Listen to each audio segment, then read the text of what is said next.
Hey guys, I'd like to start this lesson like I often do, with a question. What does it mean to be British? Now, your answer is probably going to differ depending on whether or not you are British, but I think the effect will still be the same. What does a British person look like? What do they sound like? What kind of behaviours do they have? The Mackay residence, the lady of the house speaking. Do I sound like a Chinese takeaway? I imagine you're instantly going to conjure up images like this. Or this.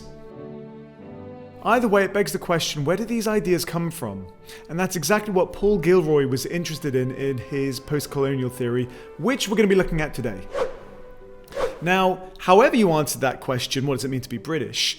Your answer will almost certainly have come from our culture and our history, which still echoes through to today. And it means now, whenever you see Britishness represented in the media, we see stuff like this.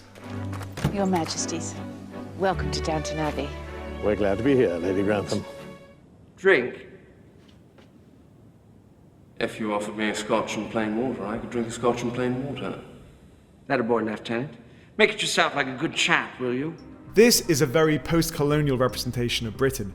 But to understand what that means, we first need to take a slight history lesson, find out what we mean by colonialism. From the 16th to the early 20th century, the British Empire expanded through colonization of other countries. What does that mean? Well, essentially, we'd go over to other countries like India and Kenya with our industry, our wealth, and our self-importance, and we would claim that territory as part of the empire. We would impose our religion, customs, culture on the indigenous people, whilst often putting them to work to exploit the resources of that territory, bringing more wealth to the empire. It was a brutal process, justified by the ideologies of the time. Still feeling patriotic? At its height, the British Empire spanned 23% of the Earth's surface, making it the largest empire in history. And you've got to admit, it's hard not to feel a sense of pride when you hear a number like that, despite the fact that it was earned in bloodshed. Now skip forward to the 20th century, and after 2 world wars and economic ruin, the empire isn't quite what it used to be, and more colonies began to claim their independence. The British Empire began to decolonize. So this is what we would now call the post-colonial era. This is where Paul Gilroy comes in, and noted 2 main impacts that we see in the media. So the first idea is that Britain is still struggling with its loss of empire, and he calls this post-colonial melancholia. Think of it almost like a national midlife crisis. I used to be so great, I used to be so awesome, now look at me. You could almost liken it to a rock band, one of the biggest in the world, who's now just a support act. I mean, so it's kind of funny when people start doing songs about the pandemic. We were doing that 50 years ago, you know. It's natural to feel a sense of loss when you look back at something and now find yourself lacking, even if the historic status was brutal and undeserved.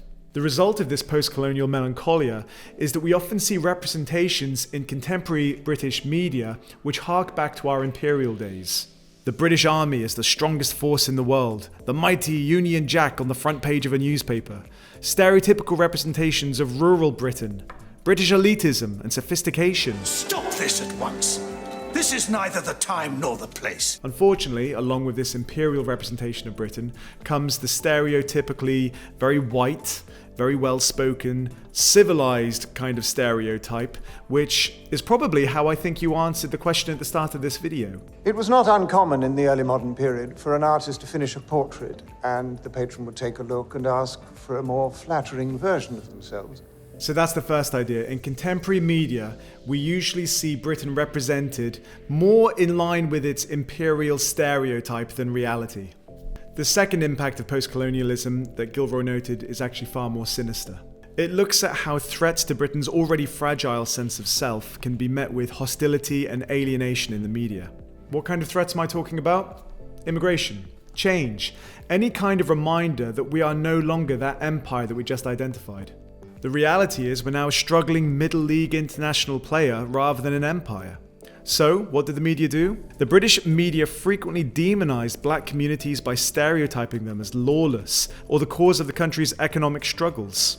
This created a dominant representation of those communities in Britain as other or not fitting in with the rest of the country. This is civilizationism, and it basically implies that there are binary differences between white British and other. Now, you might think that this is all historic and we're talking about things in the late 20th century, but the truth is it still persists today. Take a look at these representations of British Muslim communities in the wake of the September 11th attacks. Certain newspapers have frequently exacerbated Islamophobia, and again, it's easy to look at headlines like this and see that this post-colonial othering is just as prevalent today as it ever has been. Ultimately, this is a theory that's very easy to apply to any work, because if you're looking at stereotypes of Britishness, we can apply post-colonialism. It's probably harking back to our imperial stereotype.